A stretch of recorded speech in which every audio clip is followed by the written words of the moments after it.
Okay, in the yesterday session, we discussed about what is a cloud and what are the different subscription options we have, or say modes, SaaS, PaaS, IaaS, and few other relevant points also we discussed. So, any questions on those areas, please? Based on the yesterday discussions, any questions from anyone, please? If no questions, we can proceed with the today's scheduled discussion. Fine, no questions.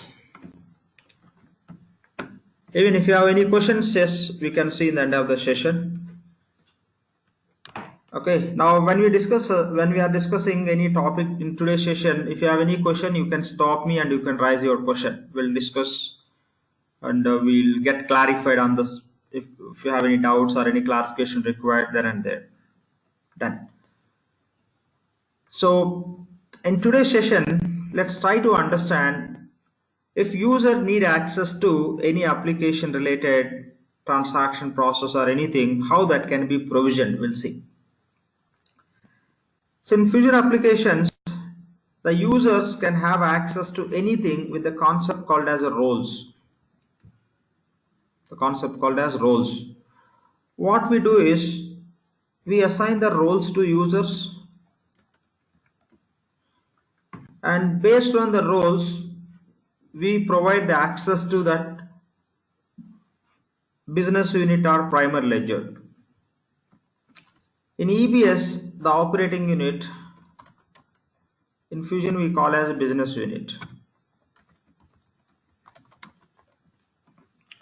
Okay, in EBS, operating unit, in Fusion we are calling as business unit. So if the role is related to payables, what we have to do is the payables related role we have to assign to the user so that the user can have access to payable application to perform the transactions. That could be invoice creation or payment creation or any other task which is related to payables. So when user will have access to payable application, user has to record the transaction for which business unit. That business unit we have to associate with the role. So the business unit you have to associate with the role. If you want to compare this with EBS, it's very simple. In EBS, what we do? Yes, we'll have a users, specific user. What we assign to the user? For users, we'll assign responsibility, right? If you are assigning the responsibility directly, which is not associated with any primary ledger or operating unit, no use. User cannot record the transactions. So before we go and assign the responsibility to the user to responsibility, we have to assign the operating unit or primary ledger. Totally that depends on the responsibilities belongs to which application. If you take example, this responsibilities belongs to payables, we have to assign the operating unit. If this role belongs to payables, we have to assign the business unit. So this is how the roles we have to assign to the users. However, we assign the responsibilities to the users, and the business unit we have to assign to the roles. In EBS, we assign the operating unit. If not operating unit, primary ledger we assign if the responsibility is GL responsibility. In the same way, in Fusion also we assign the primary ledger to the role. Here, simple point what we have to understand, we don't have responsibility concept in the Fusion. Instead of responsibilities, we have a concept called as roles. So what exactly user will get connected if you assign the responsibility to user? Within the responsibility, we have a concept called as menu, right? In EBS, we have a within the responsibility, we have a menu concept.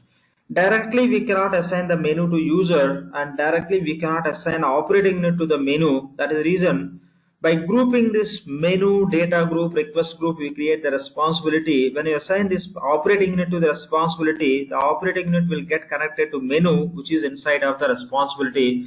That's how the user will have a privileges to have access to this menu only. Through menu, user will be able to work for specific operating unit which is assigned to that responsibility. So here the point is directly we cannot connect user and operating unit to menu. That is the reason we are creating the responsibility. Through responsibility, we are trying to connect these users and operating units to perform the transactions by using the menu which is inside of the responsibility. but in the fusion they simplified. Equal to menu, we have a roles. Okay, so roles are similar to menus. If you talk about menus in EBS, we have a, ideally when you look at any application, you will find main menu, which we'll get from Oracle as a seeded menus you can call. And within the main menus, you can have a submenus. Within the submenus, you can have a functions, right? So in EBS, we have menus, main menus. Within the main menus, you can have a submenus. Within the submenus, you can have a functions. Similar to that, in the fusion, equal to main menu, we have a job roles, or say job role. Okay, in fusion, what are the job role you see, that is equal to main menu. And in EBS, we have a submenu. Equal to submenu, in fusion, we have a duty role. And equal to functions, in fusion you call as privileges. These are also functions only, simply you call as privileges. That we don't need to take as a type of role. So we have a job roles and duty roles. So when you create the responsibility, directly you can select main menu into responsibility, but submenu you cannot select. If you want to select submenu, against the main submenu you have to create one main menu. The main menu only you can select into responsibility. In the same way, we cannot assign duty roles to the user directly. We can assign only job roles to the user.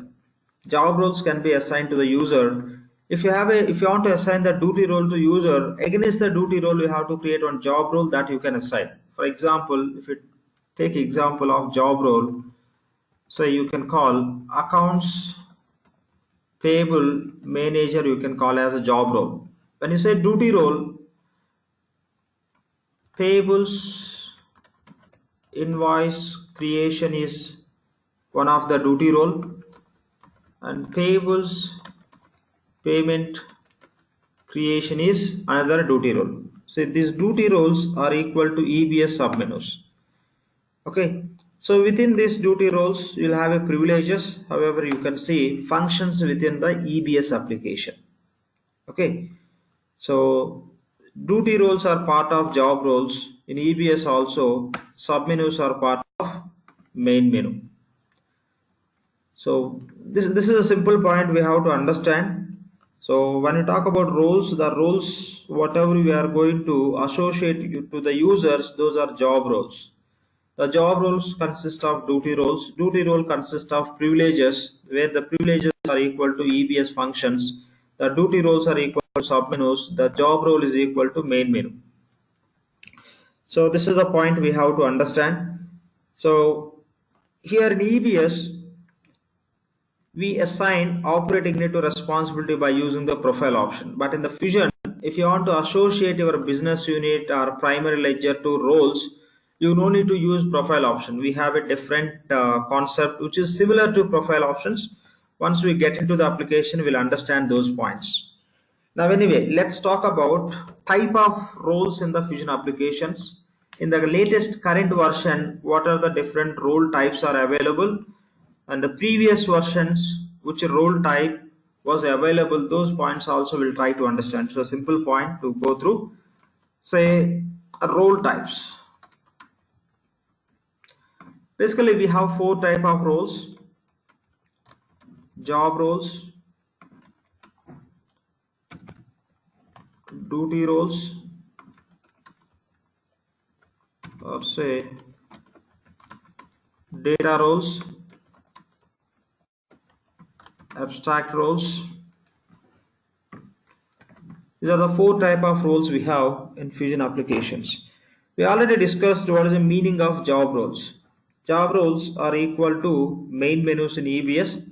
So however we get seeded menus in EBS, in the same way in the fusion also we can get seeded job roles, seeded duty roles, and we never get seeded data roles, but we'll get seeded abstract roles. First we'll go through these four types so that we'll go through some summary of these roles, what we have to understand and what we have in the latest version. So already we discussed about job roles. job role example, you can take accounts payable manager. For duty role, you can take example as a payables invoice creation. So when you talk about job roles and duty roles, these are specific to applications. Now we are talking about payables, payable accounts, accounts payables manager and payable invoice creation. If you take example for receivables, accounts receivable manager or account receivable specialist, within that the billing is one of the duty role, customer payments is one of the duty role. That's how you can find.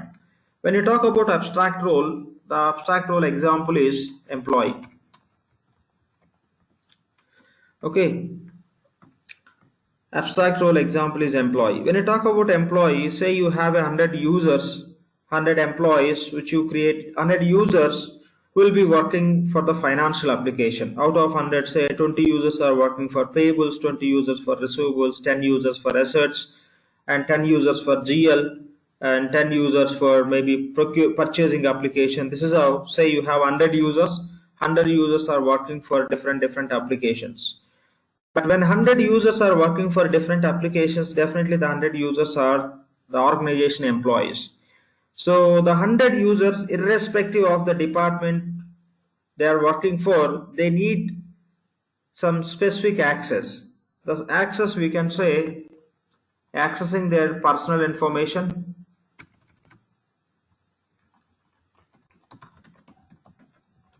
or they say accessing their pay slips, or many other employee related information. Simply you can call as employee self-service access. So every employee need access. The employee might be working for payables or receivables or other applications within the system environment, so as a user, but every employee required access to certain information.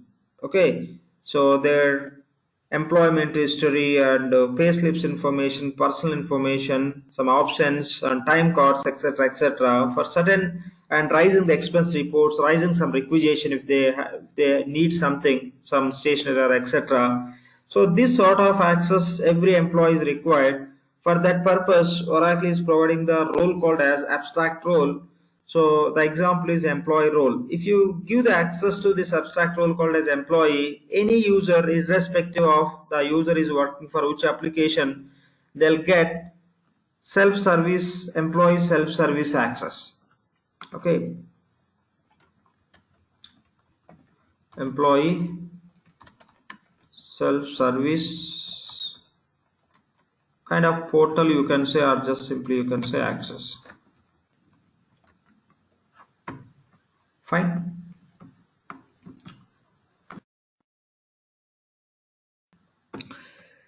So when you talk about job role called as accounts payable manager, this accounts payable manager will allow that user to have access to accounts payable related functionalities, invoice creation, payment creation.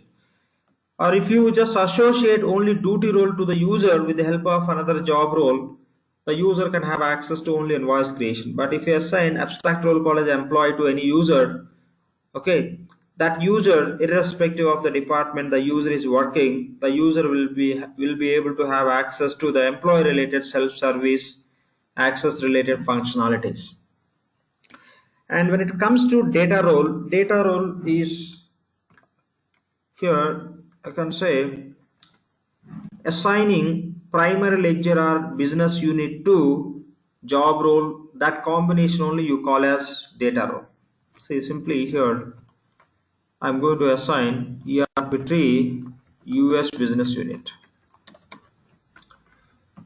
So if I assign ERPTREE US business unit or any other business unit to accounts payables manager role, the combination of job role and business unit you can call as a data role. Or you can say, if you take example of general ledger application, say one of the role for general ledger application is general accounting manager.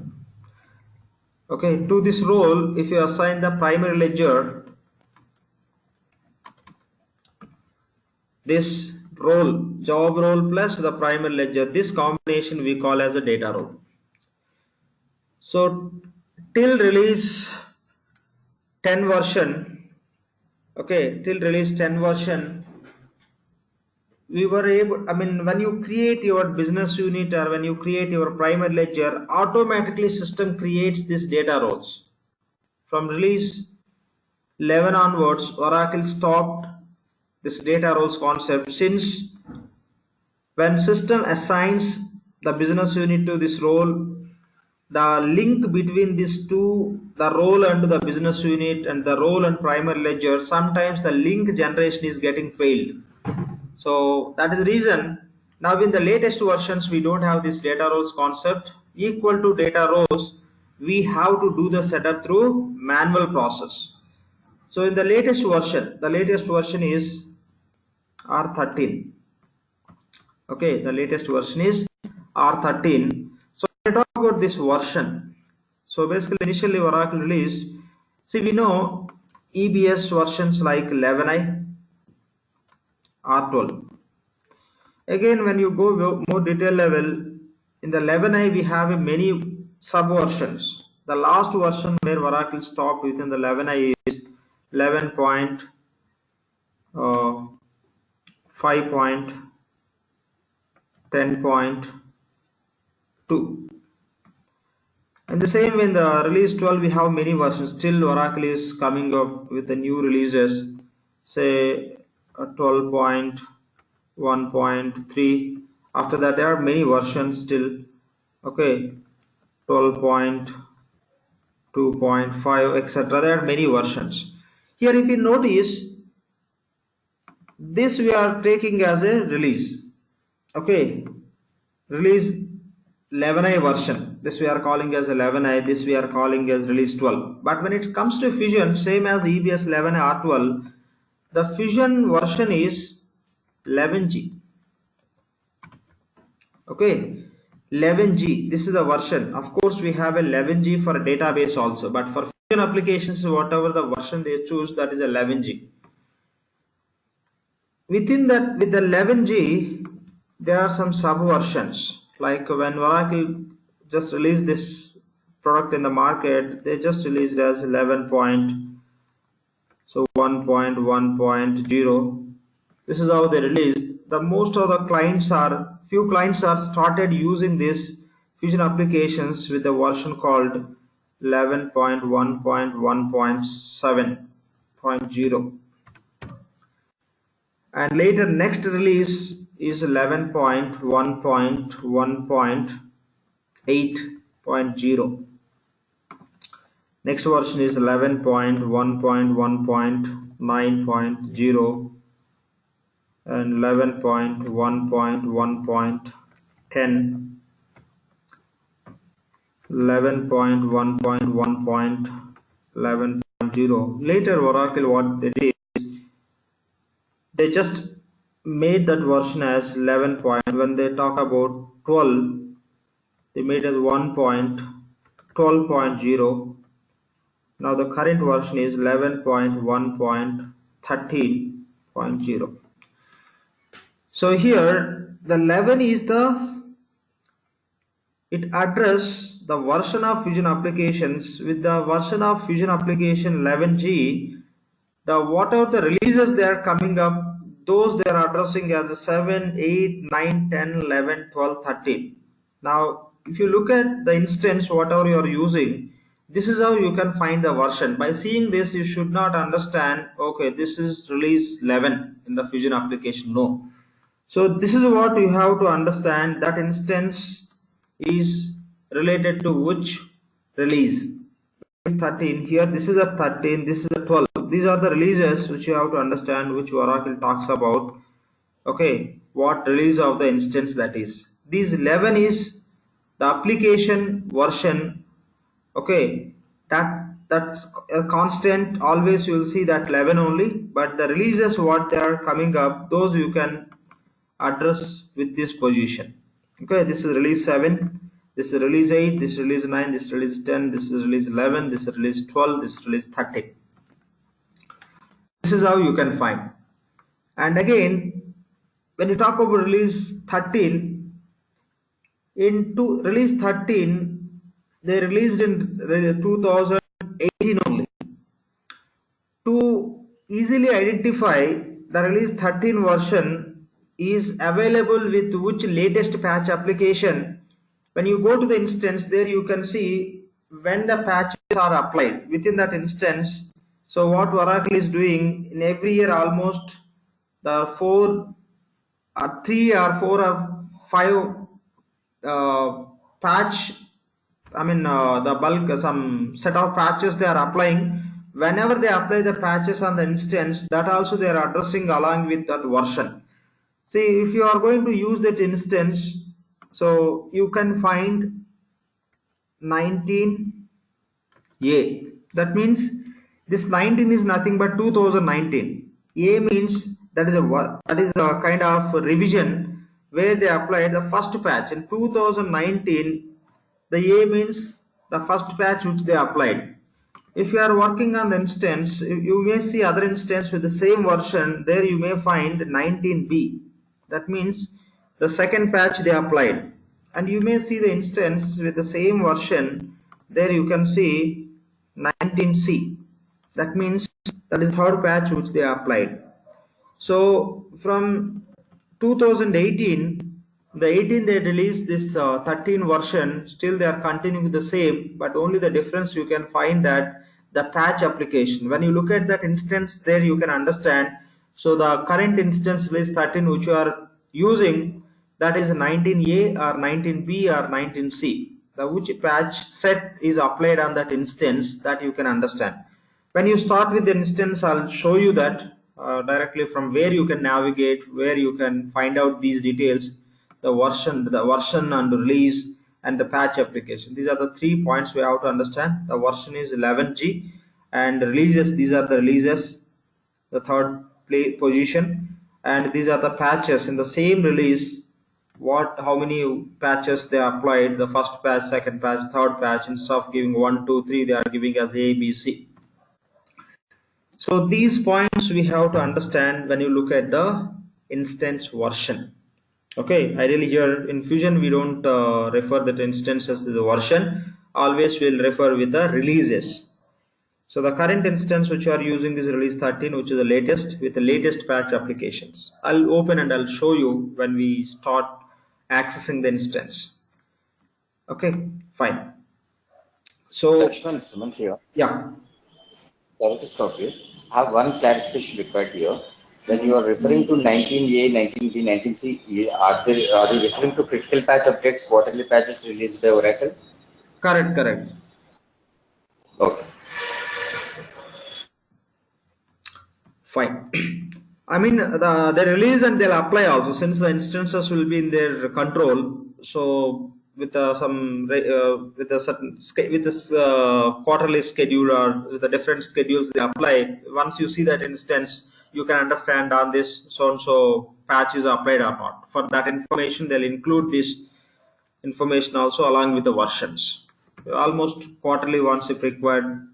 In 2 months also they can apply these patches. Fine. Lakshman, on which, the version we will be taking training? The latest version only, latest version with the latest patch applications. 13 only. Yeah, this is a 13. This is what you have to consider. I'll show you an instance also. Fine.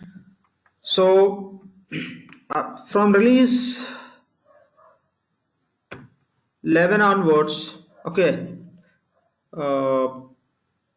what Oracle it is, they stopped this data roles concept, and now we have only 3 type of roles. Those are job roles, duty roles, and abstract roles. So primarily these job duty roles will be using to provision the access for the users to perform the transactions. These job roles, duty roles, and one more point, the roles are again classified.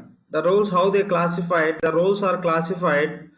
To perform the setups we have a separate roles, and to perform the transactions we have a separate roles. If you take example of EBS payables, we have one main menu called as AP Navigate GUI 1.2. This is the menu we have. This menu consists of submenus where you can perform the setups as well as you can perform the transactions if you include this menu within the responsibility. But Fusion, they separated roles which we use for setup purpose and which we use for transaction purpose. Going forward, we'll see those points also, but just for information, I'm just addressing here.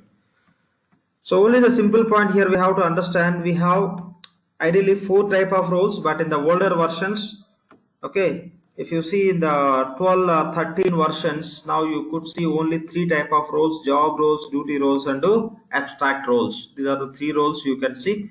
Once you start with this application, we'll be assigning these roles to user, and we'll go through each and everything more detail level. As an introduction, just I am bringing these points for your notice.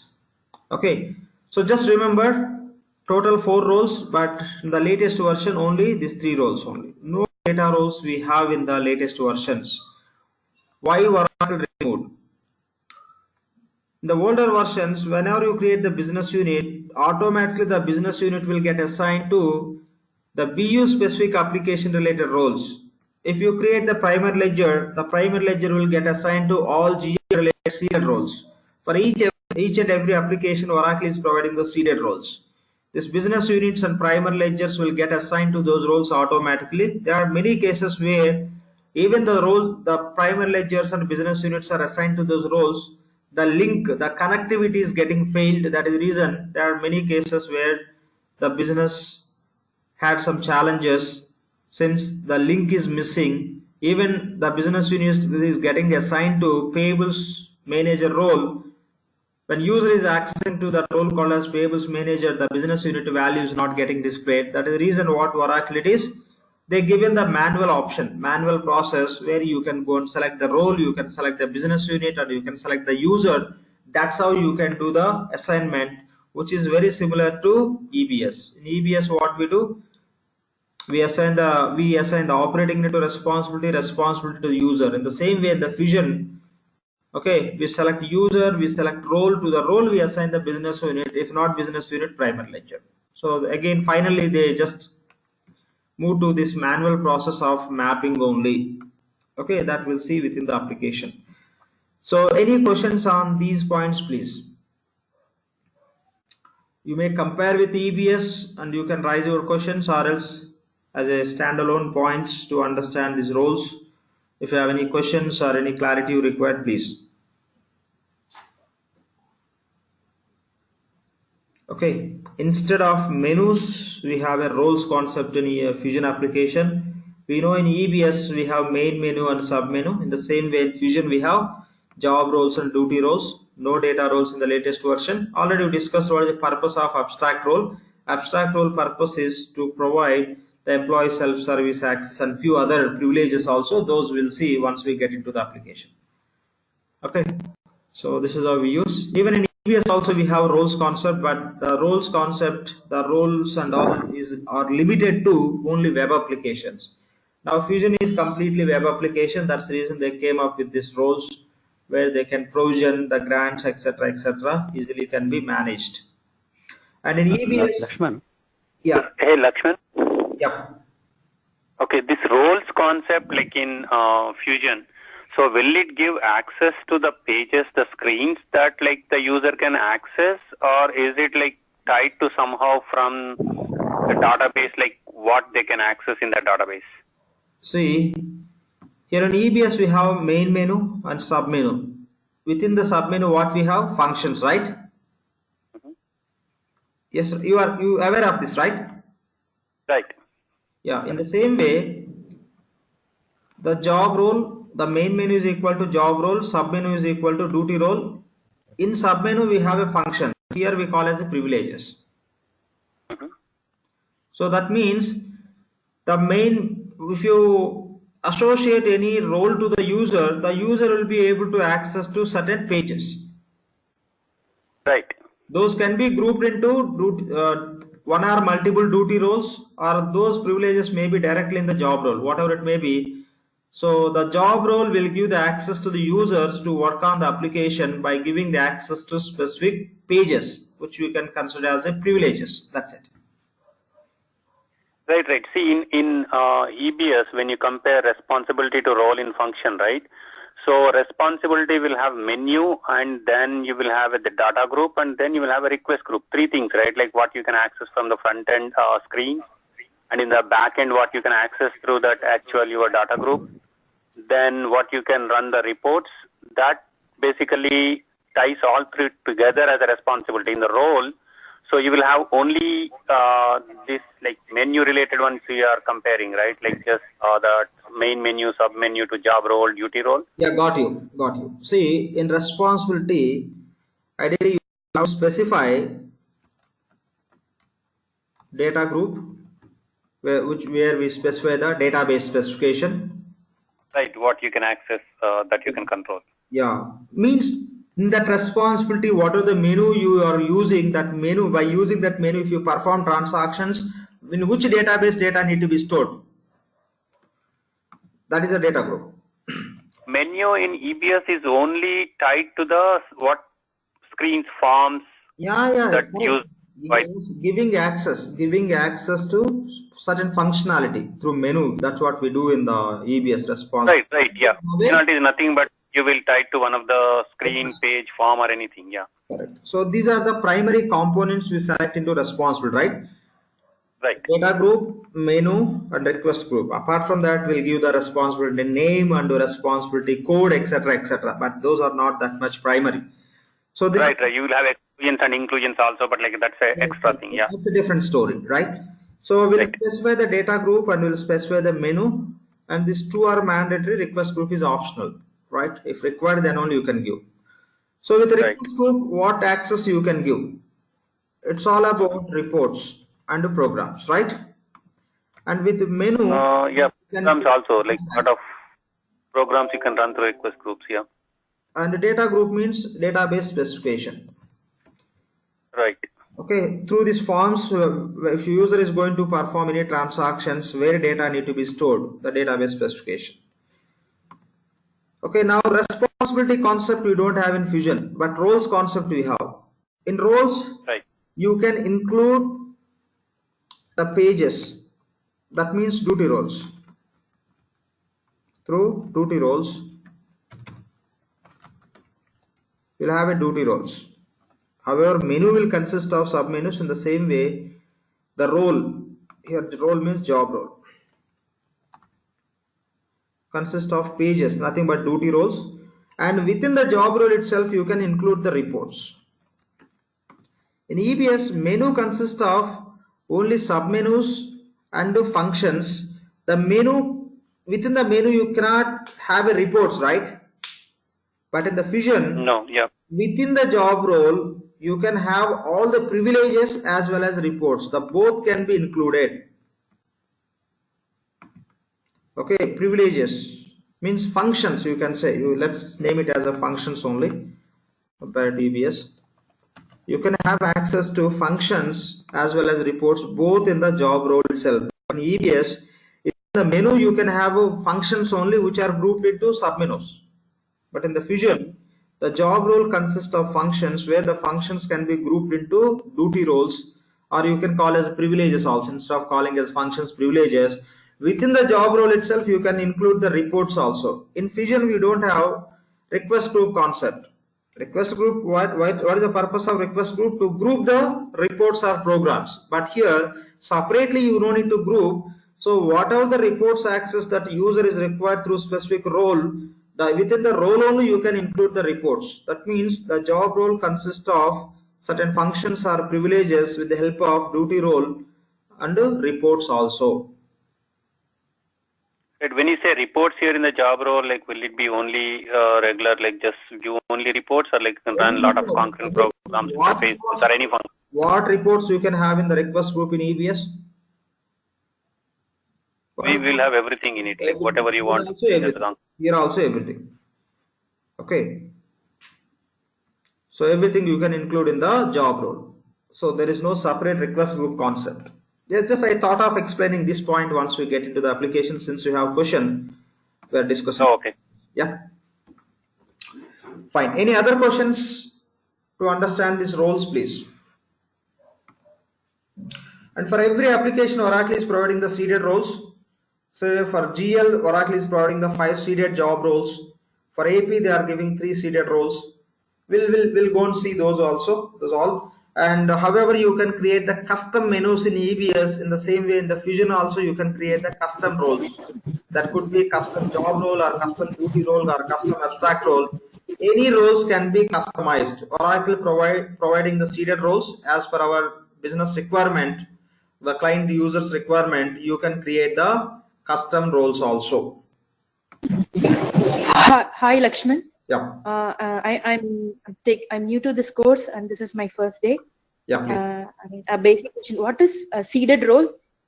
Sorry, seeded if it is very basic. Seeded role means along with the product, what are the roles Oracle provides, those we call as seeded roles. Like a delivered roles? Yeah, delivered, yeah, you can use the term delivered roles, yes. Okay, thank you. Yeah, the delivered roles only we call as seeded roles, correct.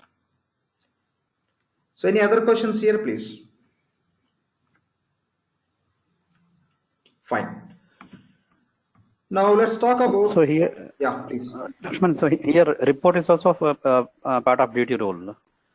Yeah, report also will be part of duty role. Correct. Okay. Or else we have option also. So directly you can take the functions or privileges and reports into job roles without duty role also. That is also possible. Or else you can group the reports and functions into duty role. The duty role you can include into job role. The both options are possible. So because you said because in EBS once we set a responsibility, it will take care of all data group, menu, request group at one shot.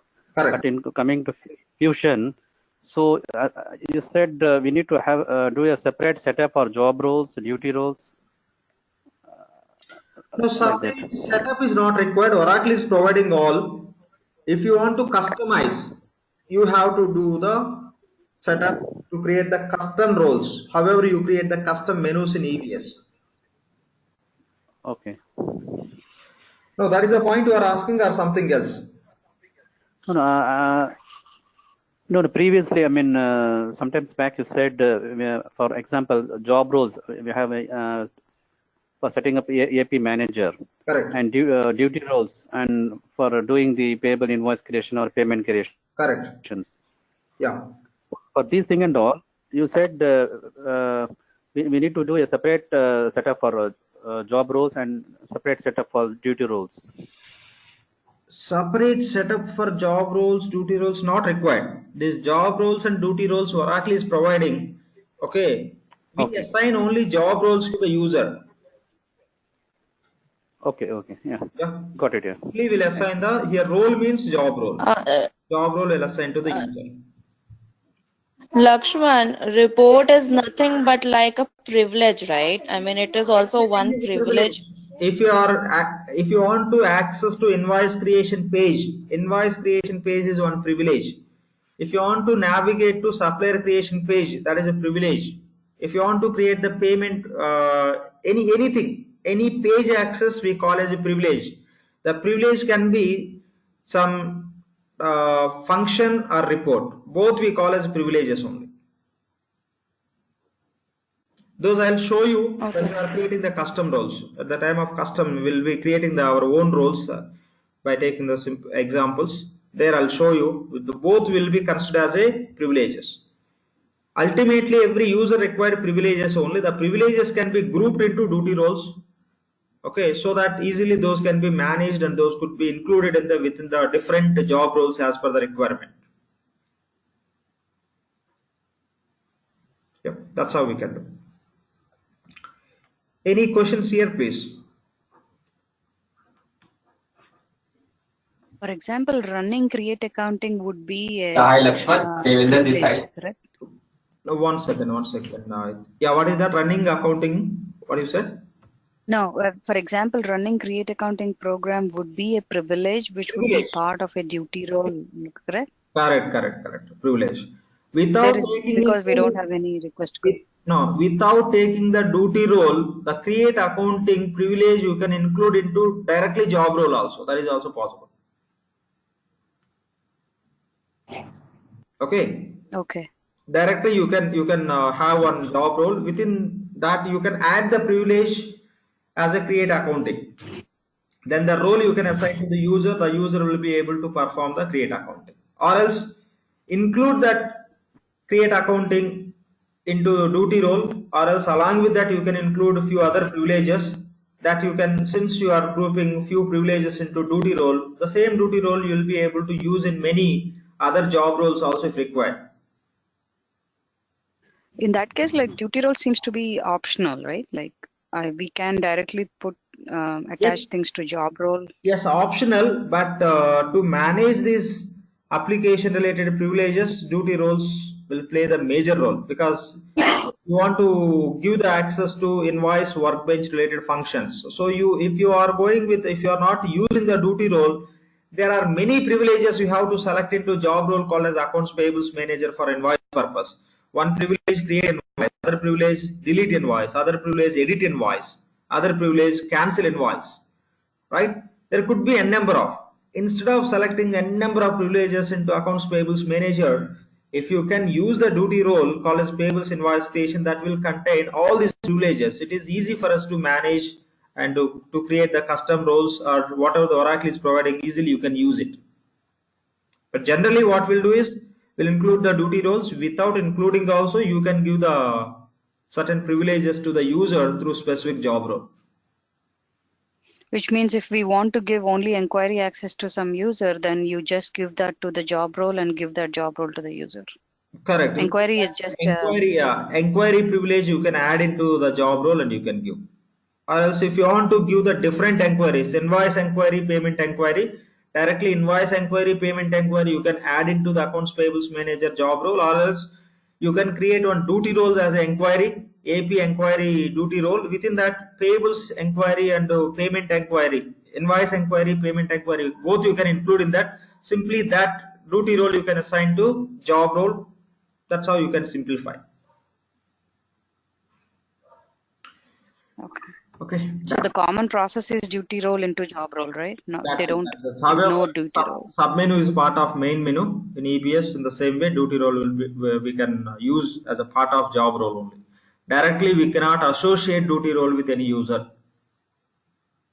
Say for example, you have payables invoice creation is one of the duty role. One user required access to only this. So in that case, you will create one job role. The job role will create AP invoice creation. You'll give the job role name as AP invoice creation. So within that you will select payables invoice creation. Ultimately, you will be assigning this job role name to the user, but within that we have only one duty role. Directly you cannot assign duty role. The duty role should be taken into job role, then only that can be associated with the user.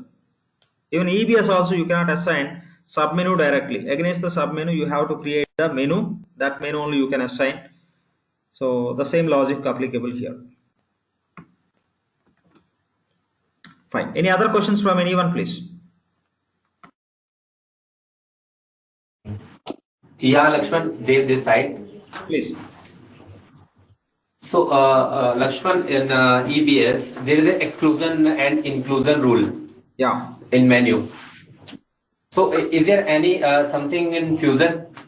In Fusion, we don't have that menu exclusions and all. Here, what we'll do is they given more flexibility of managing the roles. Say you have one role, within that you have to exclude two privileges. In that case, the simple process is with one click you can copy that role. Once you copy, you can make the unique name for that role and remove those two privileges that you can maintain as a separate role. That's how you can do. In the existing role, going and selecting some exclusions, these and all, that option Oracle is not providing. Here they given the copy option. In EBS you cannot copy the entire thing to modify, but in the Fusion they given the copy option. Any role you can select and you can make a copy and you can do the modifications however it required and you can manage the same. So that's how you can do in case of Fusion, no exclusions. Yep. Any other questions? This just we are discussing to understand, but anyway, we are going to see all those things. We'll be working on the same so that it would be more clear once we through application process. Fine.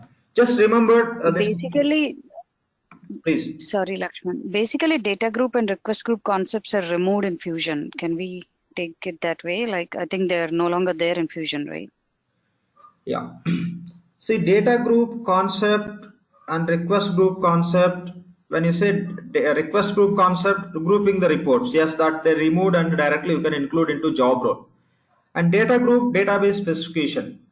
So we cannot say that they removed that logic. They are taking in the different way. What happens is whenever you are creating any role, or it could be seeded role or delivered role, or it could be custom role. So when you look at any role, the role will talk about the application. Okay, the role talks about the application. Like it gives the specification. So how it gives the specification? So it says job role for financials. This is how the system will address. When it says financials, then within that financials, when you are creating the role, you will be selecting specific duty roles. Every duty role is pointing to that specific application. The duty role is related to payables. In the duty role level, the mapping they did with the data group. So that's how they did the mapping. You no need to select, you no need to decide which data need to be stored where. Payables data need to be stored in the payables, receivable data need to be stored in the receivables. That's how they just combined that connectivity. They connected the role should based on the role where data need to be stored. Okay, so when you are creating the roles, we can give the specification based on that. That directly will get connected to the respective schema of the application. If it's AP, it will get connected to AP schema. If the duty roles are belongs to, if you don't have duty roles within the job role, at least you will give the privileges. Based on the privileges, each privilege will have a connectivity with the respective application related schema. That is the reason they are not focusing on these 2 points here. Anyway, reports we are not grouping, we are taking directly into report, job role, and data role nowhere we are going to specify. Based on the duty role or privileges, automatically the schema connectivity they established. No need to address which database, where in which table space and database data need to be stored. That's how we have. Okay. Yep. Any other? Yeah, but Lakshman. Yeah. But Lakshman, when you said like this like duty role will connect to like whatever the example AP payables, like it will connect to database as like AP schema. So that means if that role related pages needs some other module access, suppose like say AP invoices needs like say master data somewhere else, like maybe no. Inventory. One second. I got you. If the applications need access from other application, the integration would be there, right? Through integration, the connectivity will be managed. In EBS, like basically you will have an app schema, which is a super user will have access to all the modules, AP, PO, inventory, order management or anything. Yes. But here right. When the role payables manager, when you say it is connected as only AP, no, it will not have access to other schema. One second. Do you remember for every application we have a schema in EBS? Right, yeah, we will have. To access entire database, we have a schema called as apps. Here also we have same. Okay. Here also we have same. If you are creating the invoices, payables invoices, that should have a connectivity with the respective table that should belong to the relevant application. The same logic we have here. So we'll have a like kind of a super user schema that will have access to whole database. Schema to have access to database, that is not at all related to this function and specific table and application specific schema, right? That too, what range of the database you want to access, that's all about apps schema for entire database. Invoice creation, entire database is not required, right? Invoice creation that is related to payables schema access And within the tables, the invoice related table access, the connectivity only required. That if you compare with EBS here also same, that logic they are not changing, that should not be changed, that's as it is. Okay, database when you are accessing, yes, which schema you are using, the schema has a scope of what area of the database that you can access. Okay, if I remember correctly, generally all the seeded roles like delivered responsibilities in EBS, they will have one standard data group which will always connect as apps, because like in payables, like you will have a vendor, suppliers, item master related data items. Correct. Like lot of I'll tell you one thing. In Oracle, when you take the license for the product, along with the product, whatever the database we get, that is standard database. The name what they are addressing is standard. The same will use. Some clients may develop some new applications, and they may come up with some other database connections and all. In that case, they are giving the flexibility to choose the different database to store that custom application related transactional data, setup data. But in the cloud, Oracle is not giving any flexibility to choose the different database. Whatever the database they are delivering, the same database we have to use. You don't have any choice. That is the reason here there is no option to choose which database you want to use.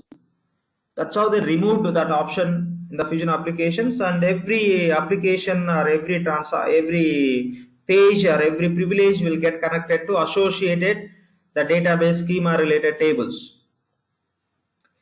Okay, fine. If you want to understand any this point related more information, definitely we'll discuss. Any other questions from anyone, please?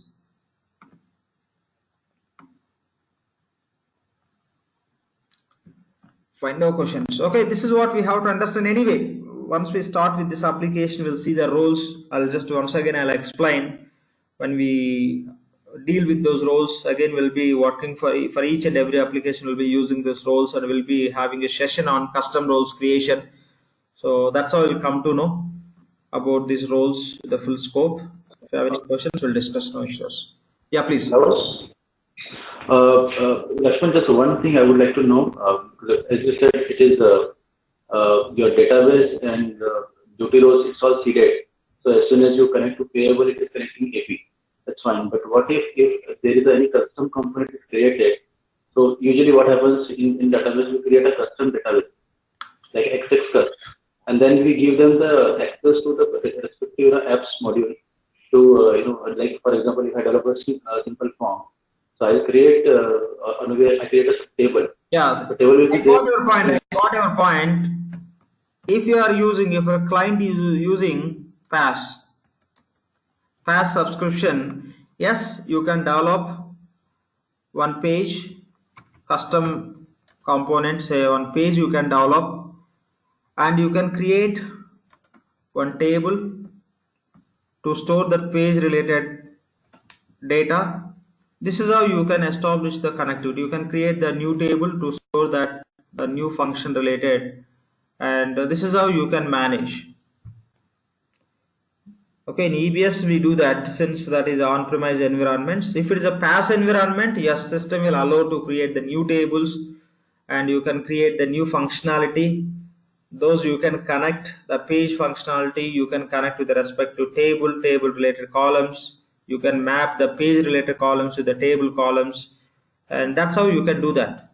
That provision you will get through the platform.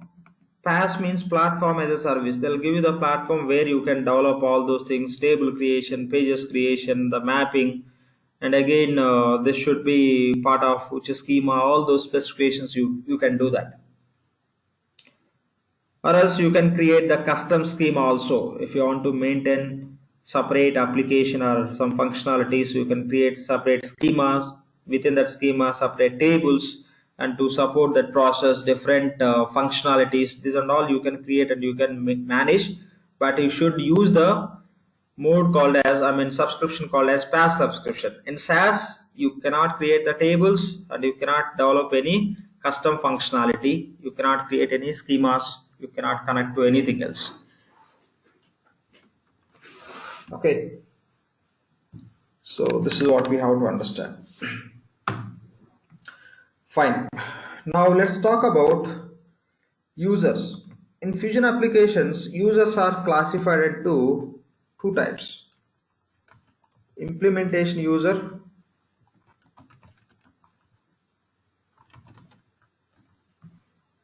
and employee user.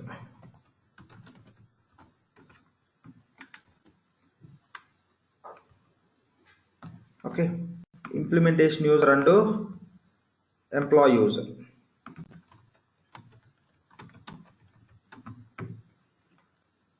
So if you want to create, so ultimately we need employee user to work on the application. Okay, to do all the setups and to work on the application we need employee user. But if you want to create the employee user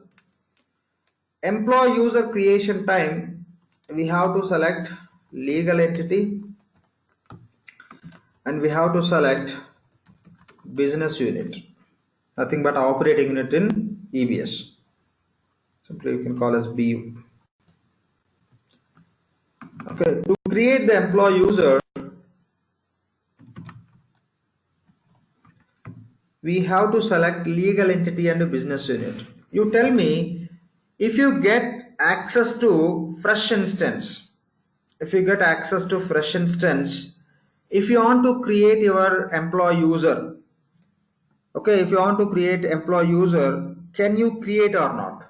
Say you got fresh instance access, you want to create your own employee user, can you create or not in fresh instance? You got access No. today, just now. No. Can you create or not?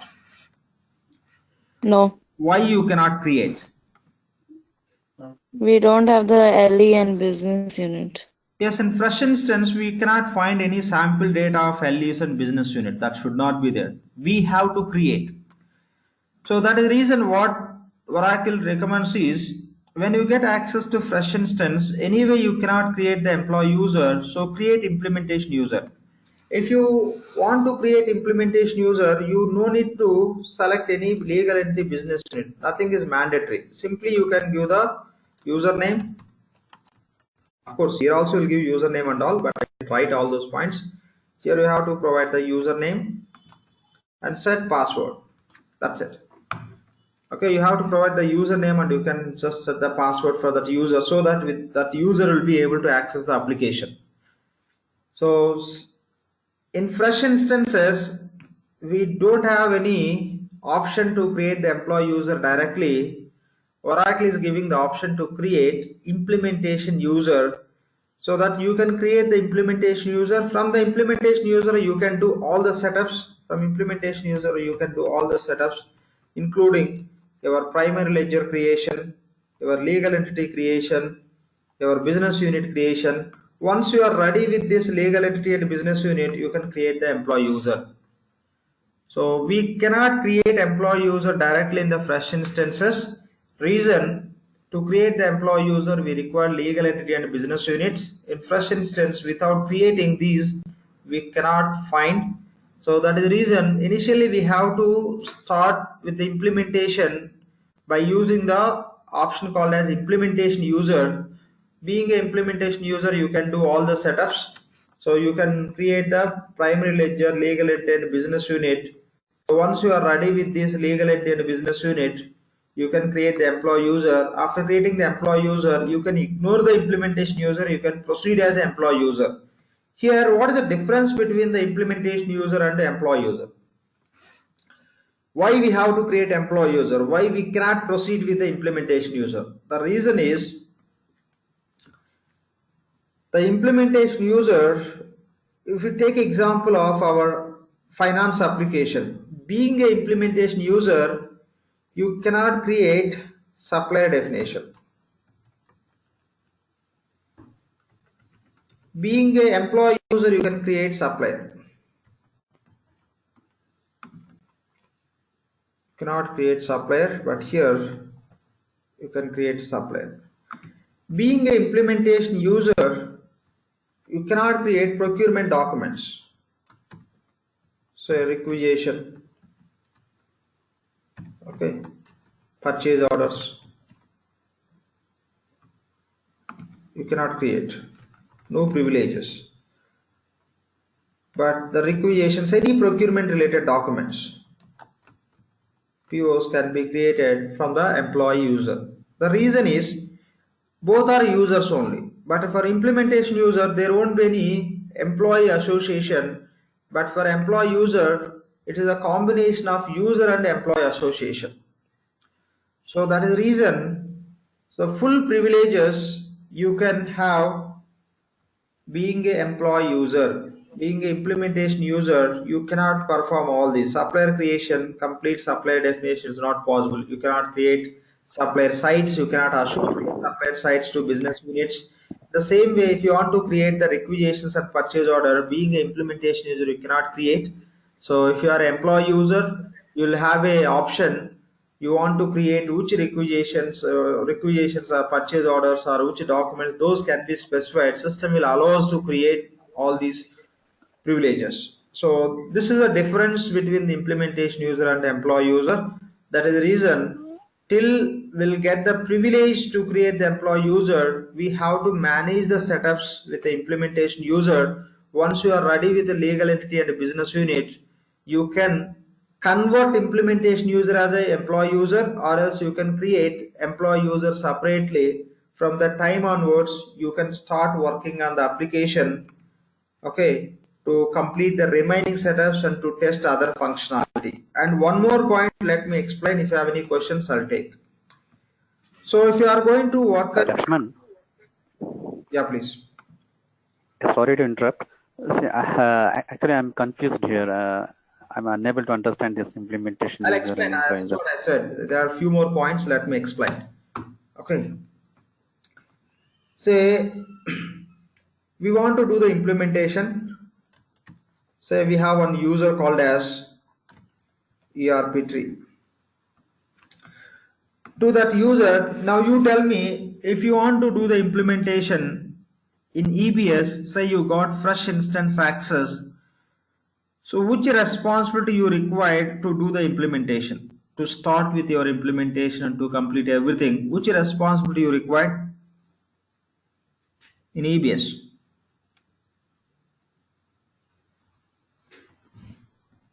Sysadmin. Sysadmin responsibility, right? We require access to system administrator responsibility. If you have access to the system administrator responsibility, based on the scope of the implementation, you can create responsibilities for all those applications, and you can start creating the multi-org, and you can do the, once you create the multi-org, you can do a module specific configuration, and you can start working on the transaction process. So to do the implementation, what responsibility requires? System administrator. In the same way, in the Fusion also, if you want to start with the implementation, you require role called as application implementation consultant. Application implementation consultant. So you require access to application implementation consultant role. This application implementation consultant role will give you the access to perform the setups. Okay, it will give you the access to perform the setups. So along with that, we have to give the access to another role called as IT security manager. This role will give the access to security console, or let me write here also, the application implementation consultant role will give the access to FSM. FSM. FSM stands for Functional Setup Manager.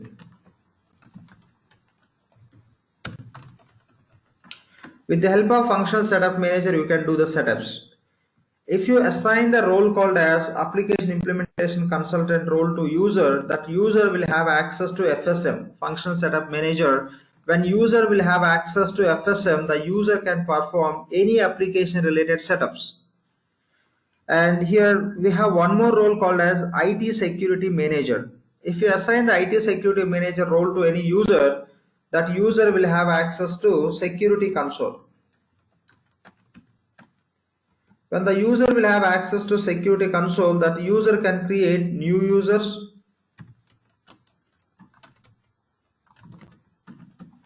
The user can assign the roles to users, and custom roles can be created, and everything can be done. Okay, so if the user has access to IT security manager, the user can connect to security console. Through security console, the user will be able to create the new users. The user can assign the roles to which other users the specific role access required. If required, the user will be able to create the custom roles. Along with that, we have to assign one more role called as employee role, which is abstract role. Already we discussed what is the purpose of this role. This role will give the employee self-service access.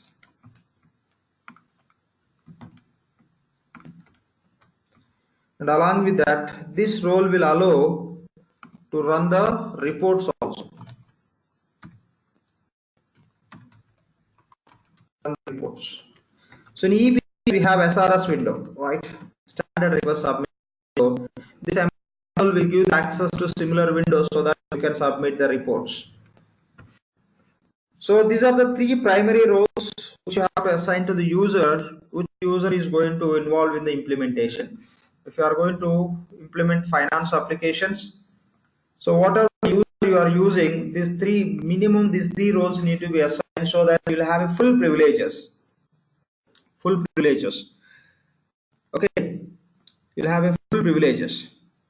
So from where you can create the employee user? You can create from HCM, Human Capital Management. HCM stands for Human Capital Management, which is equal to HRMS application. From where you can create the implementation user? Implementation user you can create from Security Console.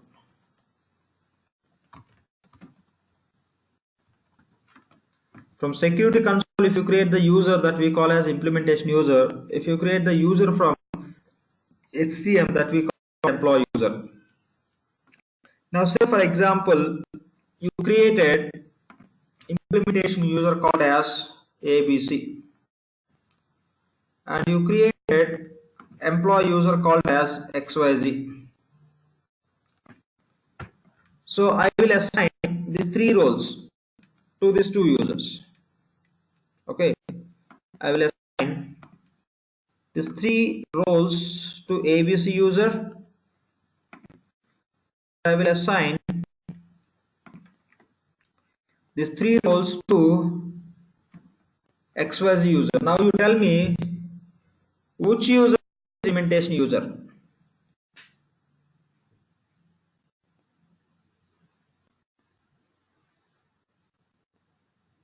ABC. Or say which user can do the implementation. Tell me. Which Both of them. Sorry. I think both of them. Both of them. Why both of them can do the implementation? To XYZ, have you associated all the three roles? Yes. Yeah, so that person has the application implementation consultant, right? Yes. Here the point is, Here the point is which roles, which user has access. That's very important. Now the ABC user and XYZ user got similar privileges through these three roles. The application implementation consultant role will allow these two users to access FSM so that the two users can do any application setups. The IT security manager role will allow these two users to have access to security console so that they can create new users, they can assign the roles, they can create the custom roles if required. The employee role will allow these two users to have an employee self-service access and to run the reports. But irrespective of these roles, anyway, these roles will give certain privileges to these two users. But other than these roles, by default, from where the user is being created, the ABC user is created from security console. That is the reason implementation user we are calling. The XYZ user is created from HCM. That is the reason we are calling as employee user. If user is HCM employee user, these privileges this user will get, and the user is implementation user, which is created from security console, these cannot be performed. So that is the reason what we'll do is initially We'll create the implementation user like ABC. We'll assign these 3 roles to this user. Then we'll complete all these setups. Once we complete these setups, the ABC user you can convert as employee user, or else separate employee user you can create. To proceed with the further configuration, again these 3 roles we have to assign to this implementation employee user, and so that these additional setups will be able to complete. So ultimately employee user will have enough privileges based on the roles which you are assigning, and by default based on the user type. So this is what we have to understand. What generally we do is, when we start with your implementation, first you got access to fresh instance. You have to create your own user, okay? Or else whatever Oracle will provide, that user also you can use. That user also implementation user. You never get employee user. Say I created one implementation user as ERPTREE. I completed setups. I can complete all the setups, but I cannot create supplier definition. If I don't create supplier definition, I cannot implement P2P cycle, or I cannot use payable application. I completed setups. Once we reach the stage where we have to create the supplier, what we have to do is, you can convert. One option is, you can convert ERPTREE as employee user. Okay, ERPTREE implementation user. This user you can convert as employee user.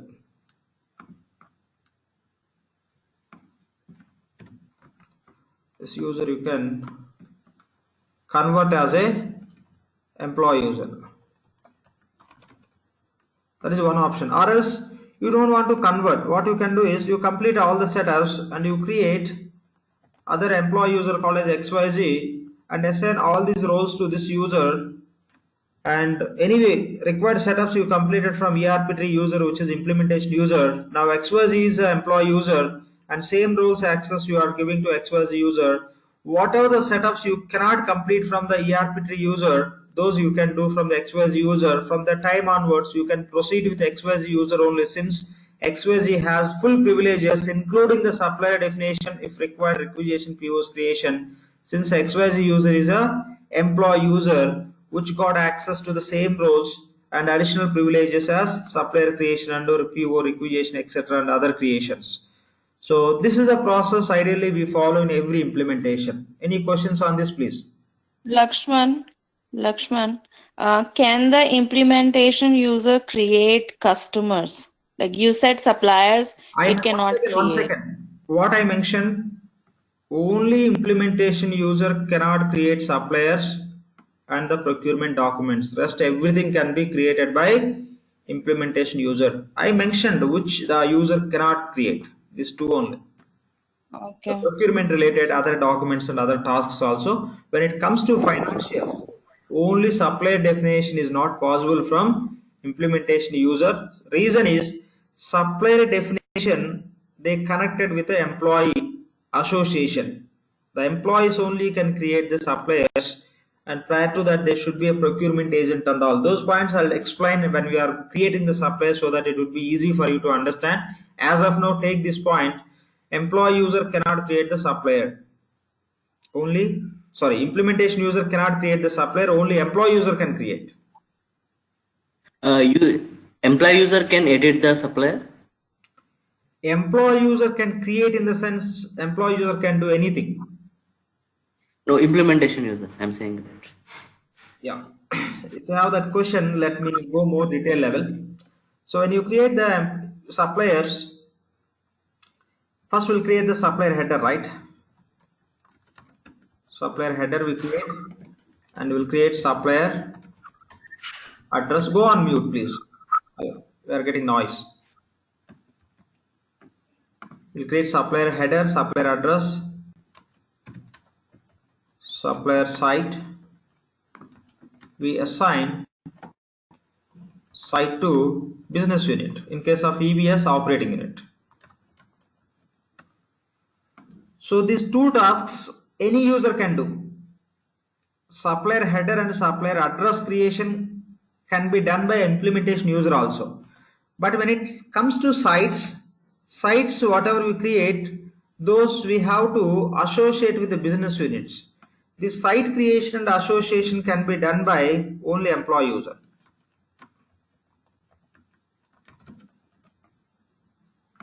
Okay.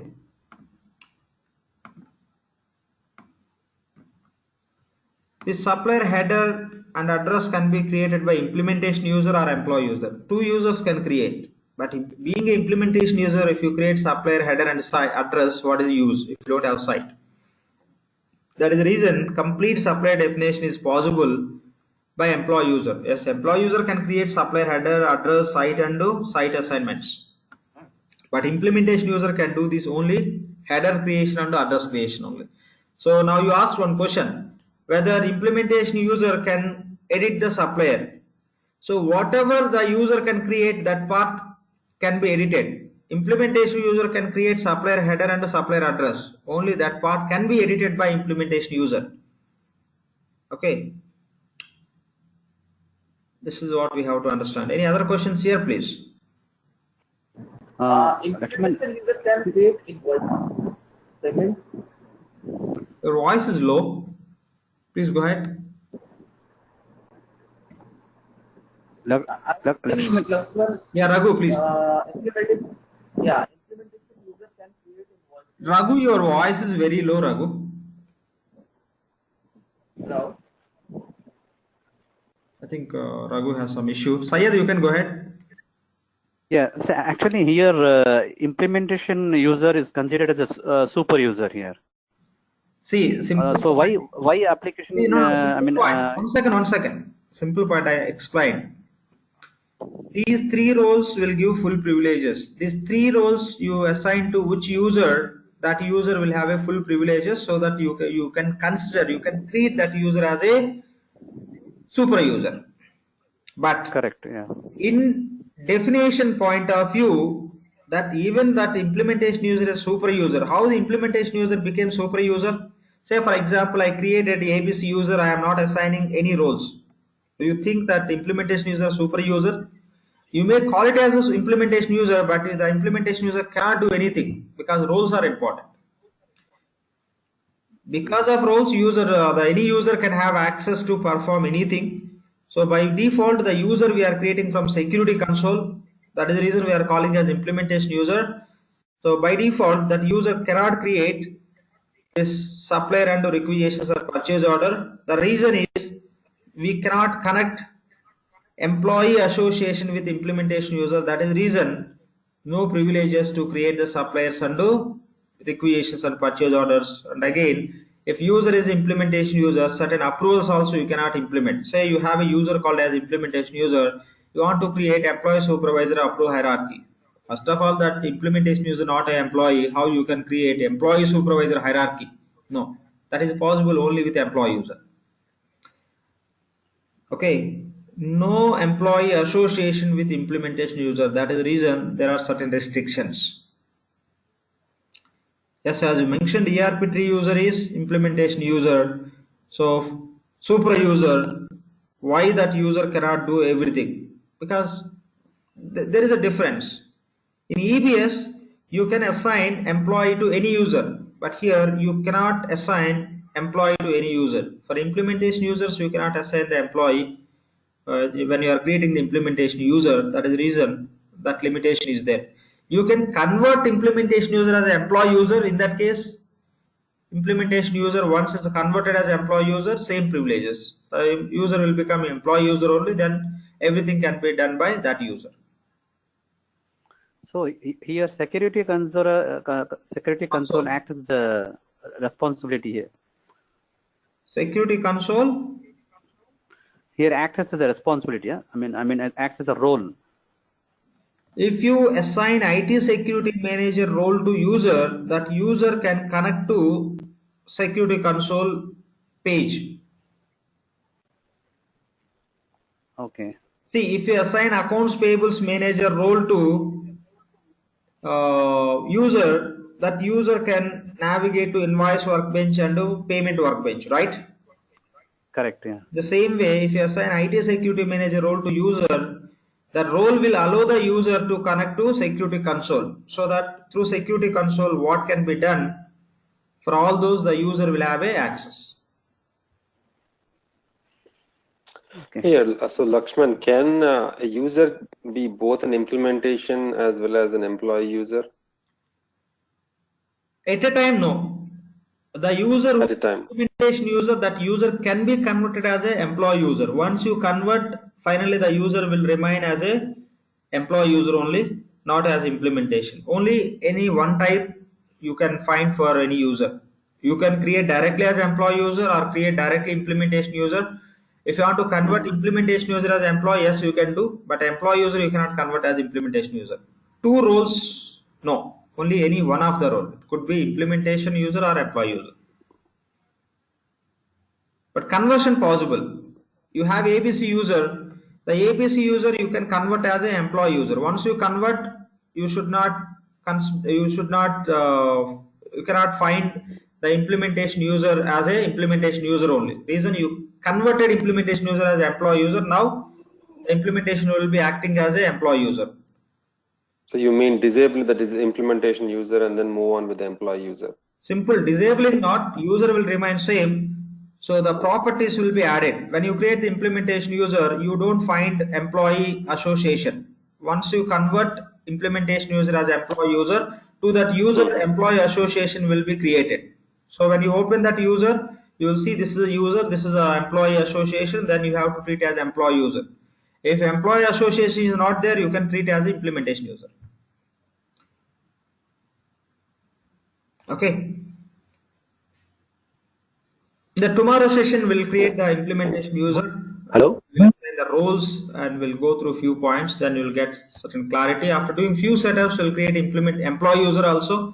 So at that time, how to create the employee user, and we'll go through. When you are doing the AP setups, you can understand whether implementation user can do all the setups or not. Why we are going with the employee user. Prior to that, there are some other prerequisite setups to convert, and all those also we'll discuss. Yeah, please. I think somebody has a question. Hello. Yeah.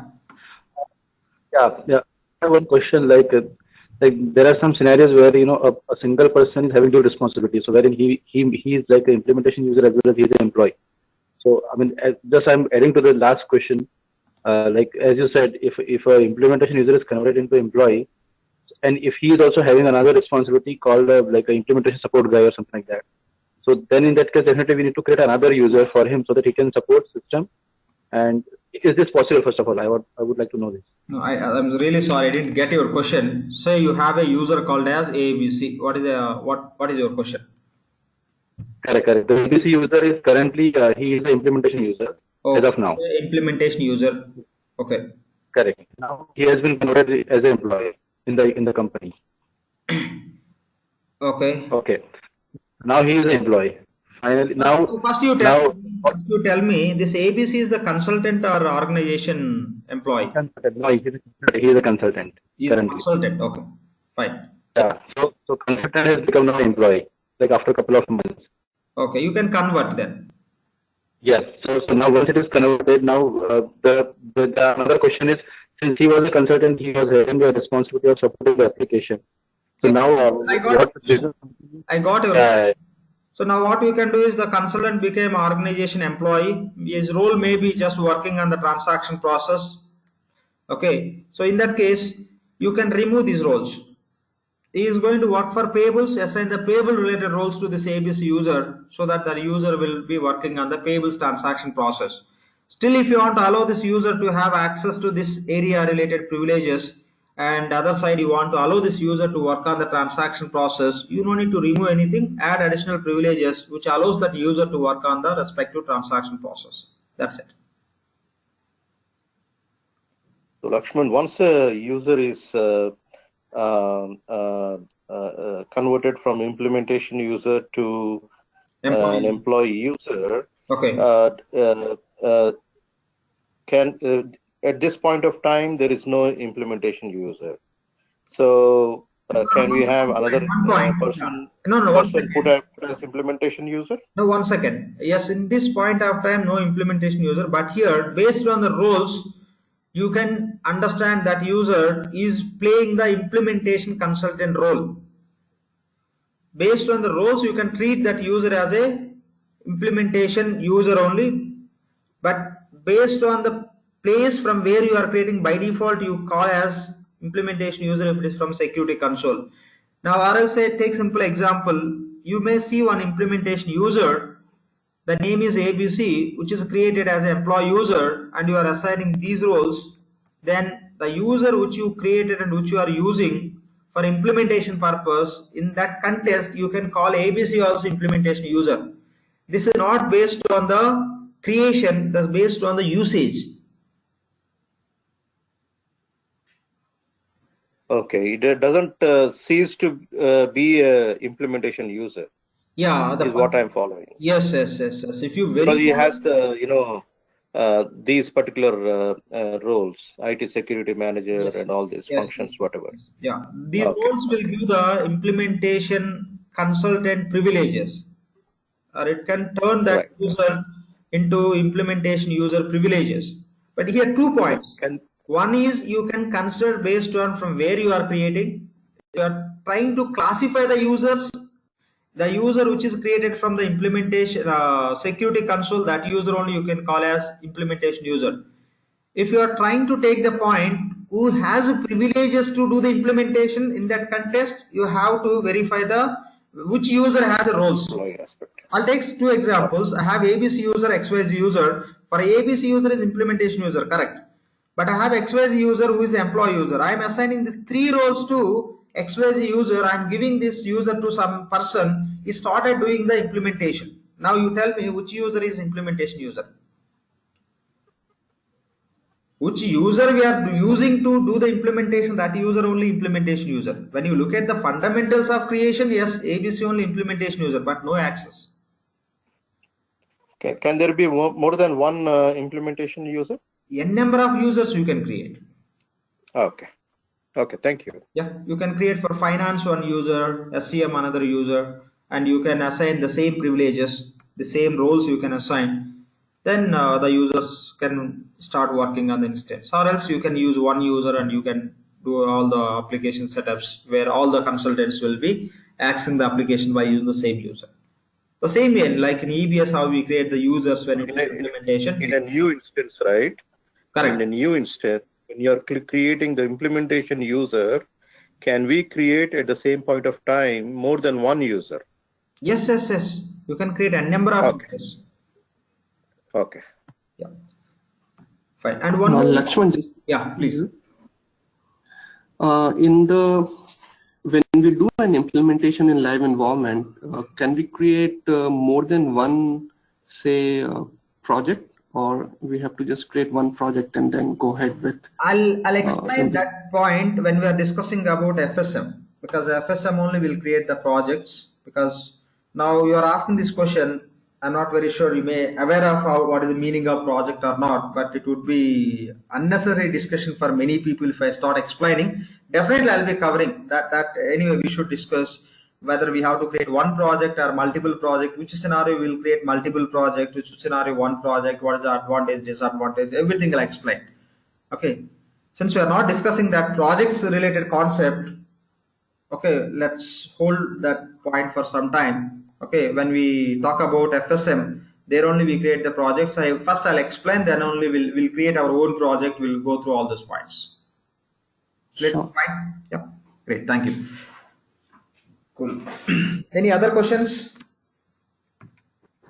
Lakshman, to understand the concept clear, here normally in EBS we take sysadmin responsibility as a supervisor and consider as a implement.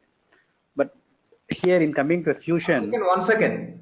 Super user responsibility, we don't take it as a super user. Sysadmin responsibility. Sysadmin responsibility, sysadmin user we have, okay, and sysadmin stated responsibility you have, for which user has access to sysadmin responsibility. That user can create everything, and that user can have access. That user is going to have access to which applications, based on that you can name, or else which user has access to the sysadmin responsibility and other responsibility, that user you may call it as a super user. Or if you take example, specific application, the specific application which user has a full access, that user also you can call as super user for payables, super user for receivables. That's how you can classify the access, maybe for entire application as a super user or a specific application related super user. Yeah, tell me now. You tell me your question. That's how we treat in EBS. Now, what is your question? In EBS, correct. But here coming to Fusion, because the what was it? The architecture changes completely here by saying as an implementation user and employee user. So that's what a little bit confused. See, if you have a confusion, take simple point. To which user will assign these three roles, that user will have a full privileges. Yeah, but here as per your diagram. No, one second. That user you can treat as a super user. But if your super user is an implementation user, you have to convert that user as employee user so that this additional access also your user will get. That's it. Okay.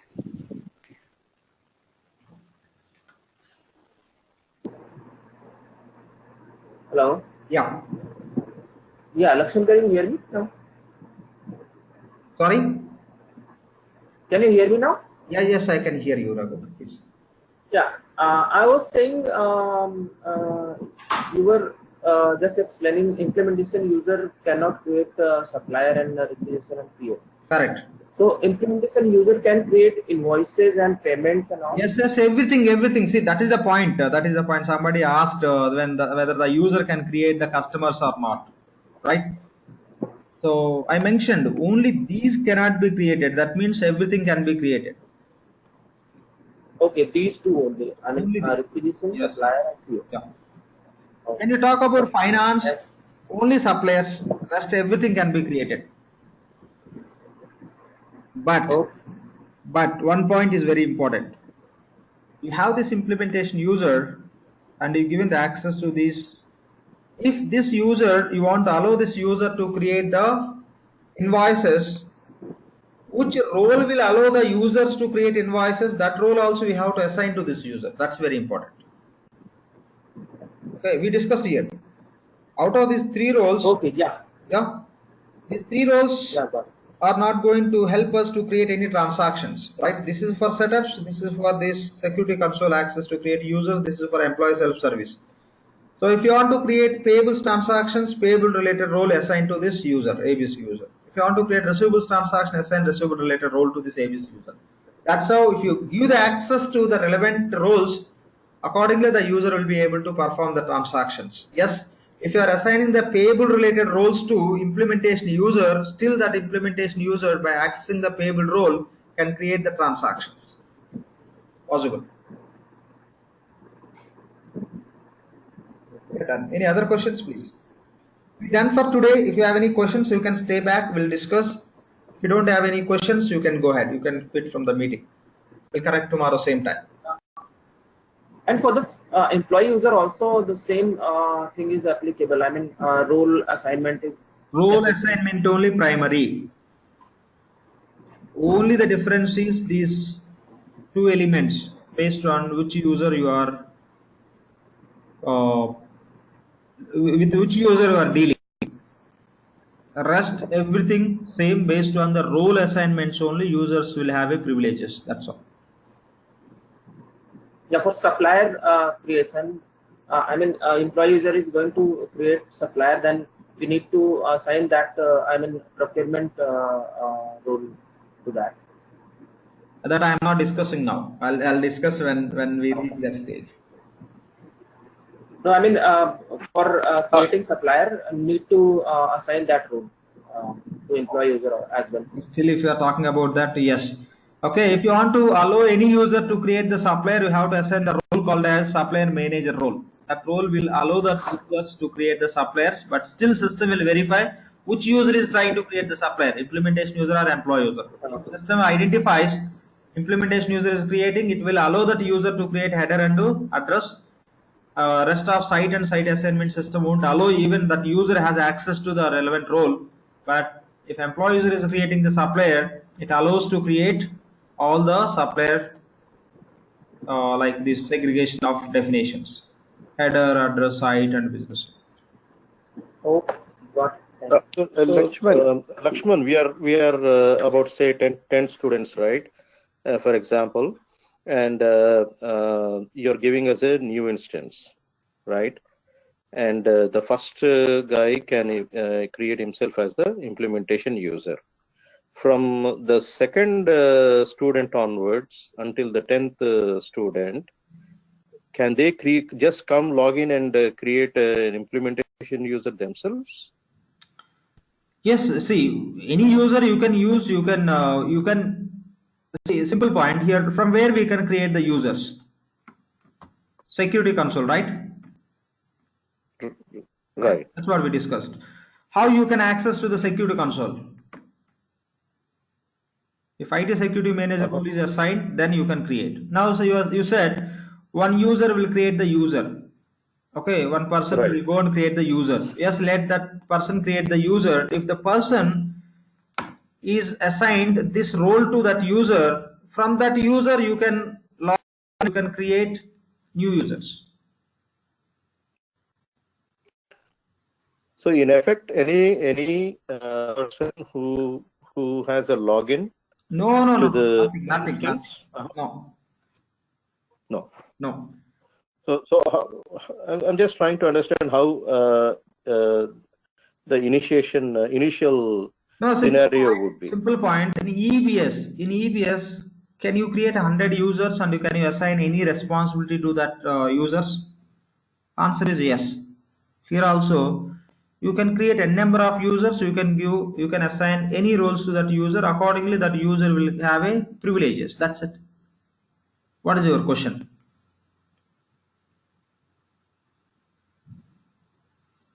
Okay, got it. So the answer is yes. Yes, we can do it. Yeah. Okay. Fine. Thank you. So I think Lakshman actually his question was like who will assign the initial. One second. Deepak, he said yes, so he got answered. If you have any question, let me know. Sorry, I just kept on mute. I'm really sorry. Deepak, you can unmute and you can ask. Yeah. So my question was, let's say you said employee is a part of HCM, right? Self-service access. So if the client does not have a HCM product, okay, still what will happen? Like they don't have a self-service access. See, I'm not saying employee user is self-service. So if you assign the role called as employee, that employee will have access to self-service web pages. As you mentioned, say you are going to implement finance and SCM. You are not going to implement HCM. In that case also, we assign employee role to the user for the purpose of running the reports. Because since you don't have HCM solution, you won't be finding employee records and payrolls, options, time cards, etc. No access. First of all, no data is there. How that employee user can have access? Even if you are going to implement only financials, still Oracle will allow you to create the basic employee definition, because to set up the approvals and in many other scenarios to create the suppliers, the employee user is required. That is the reason Oracle is allowing as a shade. In EBS also same thing, right? You can right. Yeah, in the purchasing we create the employee and something. Correct. The same is applicable here. Okay. So another question is like initial, like whenever the access happen, you will assign the IT security manager to the user so that the persons can create a. Correct. What I'll do is, say for example, I'll create a user called as ERPTREE. I will assign these tools to this user. I'll be sharing this user to you so that you can log into the instance. Since this ERPTREE user has access to IT security manager, you can connect to the security console and you can create the user. In that session itself, I'll show you how to create the user also. I'll log into the instance with one user. I'll show you how to create the users, and I'll be providing one user which has the full privileges so that you can create your own user. From there, you can proceed with the further configuration. First I'll show, correct. then you can do it. Yes, correct. Thank you. Yeah, thanks. Any other? Lakshman, one question. Lakshman, you were showing different versions of the application, right? Correct. So when a new version comes, how does we get to know that what all new features will come, and how do we include that in live environment? Oracle release documents. You can find those in the global support, or call it as Metalinks website. Okay, ready releaseness. Those documents they'll be released whenever they come up with a new release. Within that release, what are the changes they came up? Anything related to payables, they did some sort of enhancements or any new features added, and they release separate document. If you go through the document, you will come to know. That's it. Okay. Yep. And it will be functionally possible to include the new feature? Sorry? It will be functionally possible to include the new feature which is coming, or it No, will need Oracle any will do technical? that. Oracle will do that. Once they include, if you are using that that latest version, those features would be available as a standard features, delivered features. Okay. That's it. Yeah. Any other questions? Just a generic question, Lakshman. Would you, since you have seen many implementation, would you like to highlight one or two challenges you would have seen during the start of implementation? Sure. We'll talk on that definitely. Sure. We'll discuss. Sure. Yeah. So if no questions, we can wind up for today. We'll connect tomorrow. Any questions, please? Okay. Fine. Seems to no questions. Then that's all for today. We'll connect tomorrow same time. And Lakshman, so one second. one thing. Please don't mind when I'm speaking something. You just my request is you may wait till I complete. Okay. So in tomorrow's session, what we'll do is we'll start with instance. We'll see how to create the implementation user, how to assign the roles to that user, and after assigning the role, we'll verify whether that user is able to access to FSM to perform the setups or not, and being a IT security manager, whether the user is able to access to security console or not, and being an employee role assignment. I mean, once you assign the employee role, whether the user will get relevant privileges to have access to the self-service access and running the reports pages. These and all will cross-check. If time permits, we'll go ahead and we'll discuss FSM and other points also. Yeah, we can schedule that for tomorrow. Yeah, any other questions from anyone, please?